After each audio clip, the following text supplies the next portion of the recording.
Look twice at that quarter in your pocket. What seems like ordinary pocket change could be worth thousands, even tens of thousands of dollars. I'm talking about two specific quarter dollars that fly under the radar even among serious collectors. Today we're exploring two seemingly ordinary coins from the 1980s that command extraordinary prices, and the fascinating stories behind why these particular quarters have become some of the most sought-after modern U.S. coins. Let's start with the 1982 quarter dollar. At first glance, nothing about this coin seems unusual: the familiar Washington profile on the obverse, the eagle on the reverse, and that distinctive reeded edge. But this particular year holds a secret that makes certain specimens incredibly valuable. The story begins with budget cuts at the U.S. Mint in the early 1980s. With the American economy struggling through recession and copper prices rising, the Mint was under pressure to reduce production costs. Unlike previous years when proof sets were struck at the San Francisco Mint, in 1982 all proof coins were produced at the Philadelphia Mint for the first and only time in the modern era. Here's where it gets interesting. Some 1982 quarters were mistakenly struck without the proper mint mark. Now, for most years, this wouldn't be remarkable. Philadelphia quarters traditionally didn't carry a P mint mark until 1980. But proof quarters absolutely should have displayed this critical identifier. This oversight created what numismatists call the no P quarter error.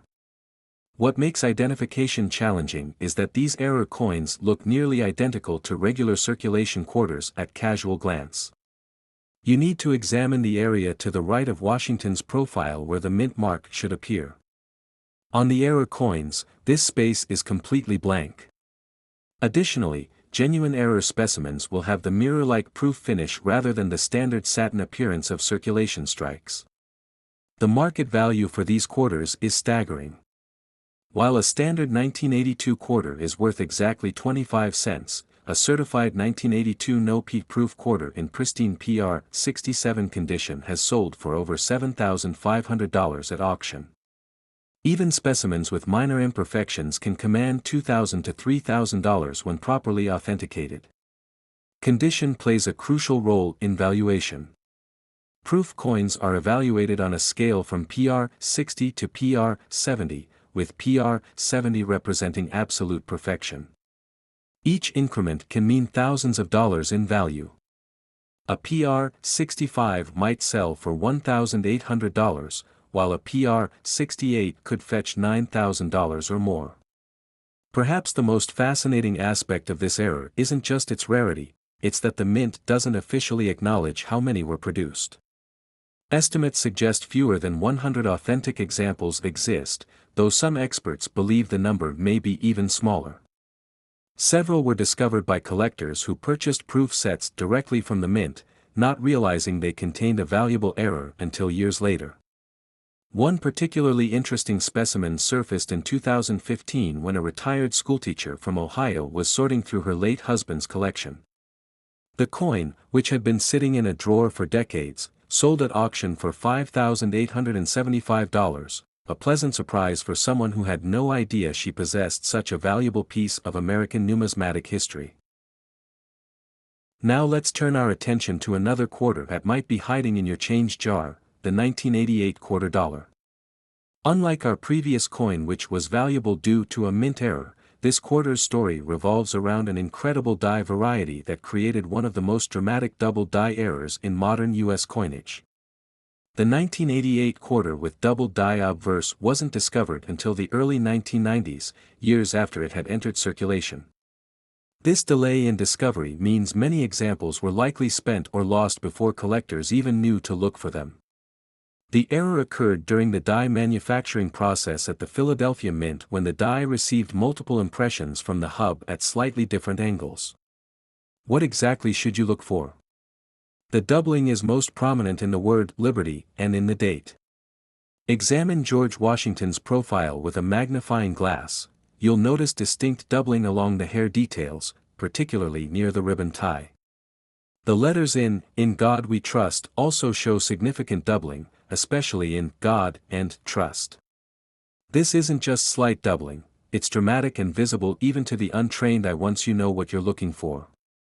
The market for these double-die quarters has evolved considerably over the past decade. Back in 2010, a circulated example might sell for $150 to $200. Today, that same coin could easily command $500 to $700. For uncirculated specimens, the price jumps dramatically. A certified MS-65 example, that's Mint State 65 on the standard 70-point grading scale, regularly sells for $2,500 to $3,000, while premium examples in MS-67 have fetched upwards of $6,500 at major auctions.